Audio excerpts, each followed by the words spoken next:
안녕하세요. 열린 수신함의 김수신. 한상훈입니다. 안녕하세요. 안녕하세요. 우리가 지난 시간에 네. 지방 흡입에 대해서 말씀드렸는데요. 오늘은 소위 공공의적인 지방이 아니라 네. 불필요한 지방이 아니라 우리에게 꼭 필요한 지방. 너무 고마운 조직이죠. 네. 이 지방을 이용해서 네. 젊어지고 예뻐질 수 있는 방법에 대해서도 이야기를 하고요. 네. 그 지방의 효용성에 대해서 좀 이야기를 해보죠. 예전에는 이렇게 요새처럼 레스틸린이나 하이알루로닉 애시드가 아니라 그 필러를 쓸 때는 그 콜라겐을 많이 썼는데 인체에서 이게 하기가 어려우니까 그 뭐 맞아요. 송화지나 뭐 이런 데서 그 콜라겐이 나왔고 부작용이 그래서 꽤 부작용이 또 많았습니다. 많아서 또 비싸기는 굉장히 굉장히 비쌌어요. 네. 그래서 저는 사실 콜라겐을 안 썼습니다. 네. 뭐 워낙 뭐 복잡하게 비싸고 뭐 쓰기도. 부작용이 생기면 아주 처치하기도 곤란하고요. 그런데 그래서 이제 저희가 자기 것은 괜찮으니까 지방을 이용해보자 하는 생각을 이렇게 했었죠. 주사기나 이렇게 해서 양을 어느 정도 빼게 되면 이제 우리가 그걸 갖다가 이렇게 그 원심 분리를 하게 되는데요. 우리 체액이라는 거 원심 분리를 하게 되면 제일 위에 뜨는 게 아무래도 기름 성분입니다. 오일, 이 맑은 오일이 뜨죠. 그리고 이제 지방 조직은 가볍기 때문에 뜨고요.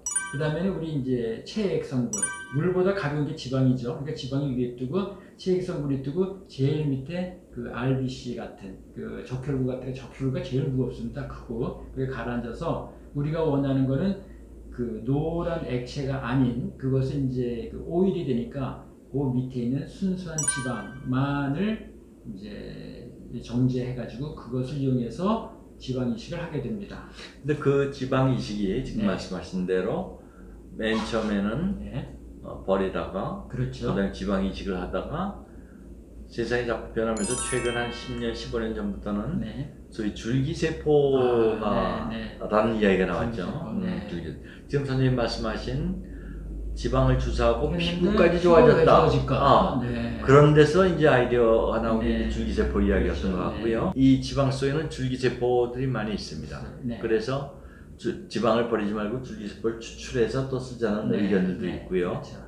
네, 근데 저희도 그걸 많이 해봤죠. 네. 근데 사실은 증명을 못 하겠어요. 얼마나 많이 사는지. 네, 이거 어렵습니다. 참 어렵습니다. 네. 그리고 저희도 뭐 줄기세포 연구소까지 해보고 그랬지만은 약 15년, 20년이 지난 지금까지 아직까지 줄기세포는 거기 있습니다.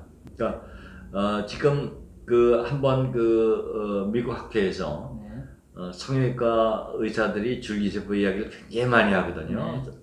찾아봤더니 인터넷에서 네. 줄기세포 성형수를 찾았더니 수천 개가 나왔어요. 네. 근데 사실 그것이 그만한 우리가 조절할 수 있는 능력이 있냐? 되죠. 하나도 없다는 거죠. 그래서 웃었어요. 네. 근데 지금도 광고를 보면은 줄기세포를 이용한다. 예, 우리도 지방 지방 흡입하고 주사를 하는 데는 줄기세포가 포함되어 있고 같이 그렇죠. 사용됩니다. 네. 또 혈액 속에서 뭐지 그게? PRP라고 하는 것에는 거기도 줄기세포가 있고요. 하지만 이건 비교적 안전한 것이라고 생각해서 우리가 하지만은 아주 본격적인 줄기세포만 가지고 우리가 뭘 하겠다. 그건 아직 의심스럽죠. 그래서 지금 말씀하신 걸 이제 말씀드리면 이제 사실은 어디다 뭘 우리가 이식을 할 때 줄기세포를 넣으면 굉장히 좋습니다. 그러나 그것을 하기 위해서 지방을 많이 뽑아서 또 많이 정제해서 이만큼을 얻어야 되기 때문에 굉장히 어려운 시술이죠. 그렇기 때문에 그건 하기가 무척 어렵고요. 실제로 이제 우리가 이 지방 이식을 했을 때 이거 생존을 잘하게 하는 방법을 한번 생각해 보면 그때 이제 PRP를 하는데 PRP라는 거는 혈액에서 뽑습니다. 혈액에서 우리가 쭉 한 몇십 cc, 한 50cc 이렇게 뽑아서 그걸 또 원심 분리를 하게 되면은 우리 체액과 또 밑에는 RBC, 그 적혈구가 가라앉고요. 그 사이에 보면은 그 혈소판층이 생겨요. 근데 이 혈소판은 굉장히 특별해서 그 내에 그 성장인자를 매우 많이 가지고 있습니다. 그래서 두 가지 효과를 대개 보는데요. 세포들이 잘 살게 해주는 성장인자. 두 번째는 혈관들이 많이 자라나서 혈액순환을 도와주는 그러한 역할. 이렇게 하기 때문에 그것을 우리가 지방 이식을 하고 나서 PRP를 같이 거기다 주사를 해주게 되면은 이 지방 이식된 지방이 생착률이 무척 높아진다 이렇게 생각을 하고 있는 거죠. 그 이야기를 하는데 네, 몇 프로 높아지냐? 높아지냐까지는 아직 잘 잘 모르겠고요. 네, 아마도 하지만 높아진다. 임상의들은 네, 많이 우리 그렇죠. 사용하고 네, 있죠. 네, 네. 우리가 그 지방 이식을 할 때 결국은 그 생존들이 많이 살면 좋겠죠. 100을 넣었는데 100만큼 다 살면 가장 좋은데 그럼 어떻게 하면 잘 살 수 있을까? 처음에는 지방을 굉장히 그 젠틀하게 그렇죠. 빼야 됩니다. 지방 세포만 잘 나오고 섬유 세포는 이렇게 많이 섞이지 않고 특히 혈액도 많이 섞이지 않는 세포를 아주 부드럽게 뽑고 흡입하는 그 압력도 너무 강하게 하면 세포가 오면서 사실은 그 흡입이 너무 세서 죽는 거니까 세포 네. 벽이 깨진다고 깨지 그러죠. 않게 살살 이렇게 부드럽게 빼야 되겠고요. 물론 그 분리도 깨끗하게 해야 됩니다. 그리고 주입할 때 이게 우리 피부는 뼈서부터 근육층, 피하지방층, 피부가 있기 때문에 아마 여러 조직에 분산해서 골고루 들어가는 게 굉장히 중요합니다. 그렇게 해야지만 생존율이 드러나고 아까 말씀드린 뭐 PRP나 뭐 또 혹은 스템셀 그 줄기세포 할 수 있으면 하는 게 좋고요. 또 이거를 이렇게 골고루 넣는 것은 굉장히 중요한 게 만약에 한 군데 잘못해서 많이 들어갔다거나 그렇죠. 그러면은 그거 뭐 울퉁불퉁해지고 부비치기를 합병 우선 뭐 한 군데 많이 꽝 집어넣으면은 네. 피가 통하지 않기 때문에 영양 공급이 네. 안 돼서 속에 있는 건 다 녹아버립니다. 죽지요. 네. 그래서 어떤 경우에는 그런데 거기가 석회화 죽고 석회화돼서 네. 단단하게 느껴지는 네. 경우도 있거든요. 특히 대량 지방 주사할 경우에는 그래서 지금 정석이 보편적 정석이 골고루 조금씩 한 군데 놓는다는 그런 것이 이제 정석이 되어 있습니다. 그리고 한꺼번에 대량 놓는 대량하게 되면 특히 유방 같은 데는 맞습니다. 이제 환자들이 되게 큰 걸 원하는데 이게 크게 만들기 어렵기 때문에 이제 대량으로 하다 보면 그런 석회화가 조금 생기게 되는 게 약간의 그 부작용이라면 부작용이고요. 그거 보면은 지방 이식을 우리가 하고 나서 왜 사람들이 이게 뭐 언제까지 갑니까? 얼마 가면 녹습니까? 하는데 그건 또 어떻게 또 대답해 줘야 되나요? 글쎄 얼마까지 일단 생착이 되면 세포니까 살아있는 세포니까 우리 몸속에 들어와서 영양분을 공급받고 서바이벌 하거나 아니면 없어지죠, 그죠? 흡수돼서 없어집니다. 없어집니다. 그래서 서바이벌 일단 하게 되면 죽을 때까지 가는 거죠. 그렇죠. 빼내지 않는 한. 그러니까 그래서 저도 보면은 대개 한 반 그 이상 정도는 생착이 됩니다 하고요. 그렇게 생착이 된 거는 자기 지방하고 마찬가지니까 나이가 들면서 좀 빠지는 거는 다른 지방이 빠지면서 같이 빠지는 거고요. 살이 찔 때는 사실 같이 찔 수도 있고 하는 겁니다. 저 같은 경우는 그렇게 이야기를 하죠. 살이 잘 빠지는 아주 날씬한 사람은 지방 이식을 해도 좀 잘 빠지는 것 같고 잘 살지 않는 것 같고 퉁퉁한 사람은 좀 더 유리한 조건에 있는 것 같고 느낌상 그런 이야기를 하고 있죠. 중요한 건 이제 생착률을 높이는 건데요. 살게 하는 거를 우리가 선생님 말씀하신 대로 한 50% 안팎 이야기를 하고 보통 지방 조사를 할 때는 한 번에 끝나지 않는다고 꼭 이야기를 하거든요. 두 번, 세 번 필요하면 해야 된다. 물론 한 번에 끝나는 사람도 있습니다. 너무 생착이 잘 되는 경우는. 근데 모든 사람이 그런 건 아니고 일반적으로는 한 50% 생착한다고 생각을 하고 우리가 하고 있죠. 보통 그 1, 2차나 이렇게 이상할 때는 또 보관해서 하는 방법도 있죠. 지방 이식을. 그렇죠. 그것도 이제 역사적으로 보면 한 번에 뺄 때마다 노라는 의견이 있었고 그다음에 조금 더 지나가니까 아니 왜 한 번에 아픈 거 한 번에 빼 한 번에 많이 빼서 좀 보관했다 또 넣지 그렇죠. 뭐 그런 이야기도 나왔죠. 그러면서 그 근거가 되는 것이 뭐냐 아주 추운 지방에서 얼음 속에 보관했던 세포가 밖에 나와서 하니까 더 잘 살더라. 왜 추운 데서 그 내성이 생겨가지고 더 생존을 잘하더라. 그런 이론을 내세워서 이제 보관하는 방법들이 나왔죠.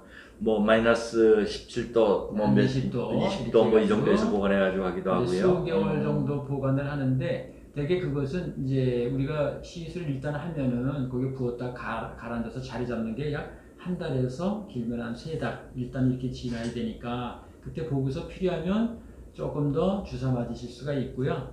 또 이게 뭐 보관한다고 해서 뭐 끝없이 보관할 수 있는 건 아니잖아요. 물론이죠. 12개월까지도 보관을 해봤었는데요. 뭐 큰 뭐 부작용이나 이건 없는데 아무래도 생존율은 조금 떨어지죠. 떨어지는 것 같은 그러니까 느낌이 들고요. 보통 6개월이나 그 내외로 이제 보관했다가 만약 필요하면 또 지방이라는 거 조금 더 뽑을 수도 그렇죠. 있는 거니까 그렇게도 그래서 생각하겠습니다. 네. 선생님 말씀하신 대로 지방을 뽑아서 한꺼번에 대량을 뽑아서 네. 놔두고 네. 주사 놔주고 2차, 3차 걸쳐서 하자는 사람이 있는 반면에 네. 학자들끼리 다 의견이 달라요. 어떤 사람은 무슨 소리야? 네. 할 때 따끈따끈하게 뽑아서 따끈하게 네. 집어넣는 게 생산력이 높을 거야. 네. 라고 주장하는 사람들도 있었어요. 네. 한데 어느 것이 정답인지는 아직 자, 그 비교가 너무 아직도? 어려워요. 왜? 우리 몸속에서 일어나는 그것을 정확하게 세포수까지 쓸 정도의 그런 그렇죠. 기술이 없죠. 없습니다. 네. 또 아까도 말씀하신 그 이제 우리가 지방을 다루면서 아까 여기 그 위험한 부위, 눈과 여기 그 센터 부위가 위험한 부위인데 그런데 이제 색전증이 생길 수 있거든요. 근데 요즘은 물론 이제 뭐 피부, 혈관을 많이 축소시켜서 하기도 하고 하는데 그러기 위해서 우리가 주사할 때 항상 카눌라로 스페이스를 만들고 우리가 나오면서 그 스페이스에 주사라는 조금씩 하는 방법을 쓰면 좀 괜찮은데 이걸 우리가 압력을 넣어서 꽉 넣는다든지 이렇게 주사로 해서 넣는다고 생각하면 안 되고요. 어떻게 보면 흩뿌린다 이렇게 생각해야지 훨씬 안전한 방법이 됩니다. 그렇게 하고 또 위험하거나 뭐 주의할 것도 있을까요? 글쎄 네. 지방 주사를 하거나 이럴 경우에 저는 그러는데 이제 네. 마사지를 심하게 하지 마라. 아, 네. 어떤 분들 안면 경락 마사지 네. 뭔지 모르겠지만 뭐 굉장히 세게 이렇게 마사지하는 네. 거는 피해야 된다. 네, 네. 가볍게 타치하는 건 그렇죠. 물론 네. 괜찮지만 왜? 지방 세포가 들어와서 세포 하나라고 생각해 보십시오. 네. 눈에도 보이지 않을 정도의 조그만 세포가 계속 마사지하면은 뭐 피 좀 영양주 공급 받으려 하면은 또 와서 건드려 놓으면요. 정신없는 거죠? 그렇죠? 정신없습니다. 네. 어지럼증 생겨서 죽어요. 그러니까 세포가 어느 정도 생착될 때까지 네, 가만히 최소한 네. 네. 한 달 동안은 이- 심한 마사지를 말라고 그러겠어요. 네, 이 필러나 우리가 지방 이식 했을 때 이게 자꾸 내리고 흘러내리고 이동하느냐 그러는데 우리 이 피부에는 다 어떤 세프타가 있기 때문에 그런 일이 사실 거의 없습니다. 경막들 딱딱 경막들이 있기 고정시켜주는 때문에 것들이 다 그 부위에 있는 있으니까. 건데 만약에 어디 내려갔다고 치면 아마 주사할 때 카뉼라나 그런 게 들어가서 조금 그리 갔을 가능성이 큰 거로 생각이 되고요. 요 뺨 부위는 좀 다릅니다. 이 뺨 부위에 있는 지방을 이식을 많이 하게 되면 이게 나이가 가면서 처지는 거죠. 그러니까 나중에는 여기를 채우려고 처음엔 넣었는데 나중에는 보기 싫은 지방이 돼서 제거하기가 매우 까다롭거든요. 그러니까 거기는 너무 많이 안 하시는 게 좋을 것 같습니다. 아까 이야기한 대로 마사지하거나 뜨거운 데 들어가면 또 뜨거운 데 들어가서 마사지하면 또 잘 지방이 녹죠. 네. 근데 그런 것을 거꾸로 이용할 수도 있습니다. 나중에 가서 네. 울퉁불퉁하거나 할 때는 뜨거운데 사우나 들어가서 마사지하면 네. 조금 더 줄일 수도 있고 네. 또 너무 많다고 하면 필요하면 우리가 뺄 수가 있기 때문에 그렇죠. 네. 조절을 할 수가 있다는 네. 것이 지방 주사라고 하는 건 그런 의미에서 보면 가장 안전한 그죠? 것 중에 이게 하나다. 참 그거 빼는 거 얘기하시니까요. 그 가끔가다 그 소위 그 병원이 아닌 곳에서 그 야매라고 그러잖아요. 야미. 그런데 그걸로 해가지고 막 주사 맞으신 분이 그 빼달라고 그러면은 이게 층이 일반적으로 잘 들어있는 게 아니라 속에 저기 깊은데 근육에 이런 데 박혀 있기 때문에 그 뭐 시술을 빼려면 근육을 제거해야 되겠죠. 그게 불가능한 일이거든요. 그렇기 때문에 할 수 없는 경우가 많으니까 지금도 많이 있습니다. 항상 그런 건 조심하셔야 됩니다. 지방 이식, 그 아까운 지방, 그 줄기세포도 많이 나오고 굉장히 영양가 좋은 지방. 그런데 우리 인체의 무슨 윤곽에도 굉장히 좋고 피부 퀄리티도 좋아지고 하는데 여러 가지 합병증도 많이 있는 거니까 조심해서 하는 것 잊지 마시고. 좋은 기회가 되면 누구나 받을 수 있는 것, 누구나 해서 좋아질 수 있는 거라고 아주 좋은 시술이라고 생각합니다. 아주 편한 수술이죠. 지방 이식은. 네. 열린 수신함의 김수신. 한의사 한분이었습니다. 네, 감사합니다.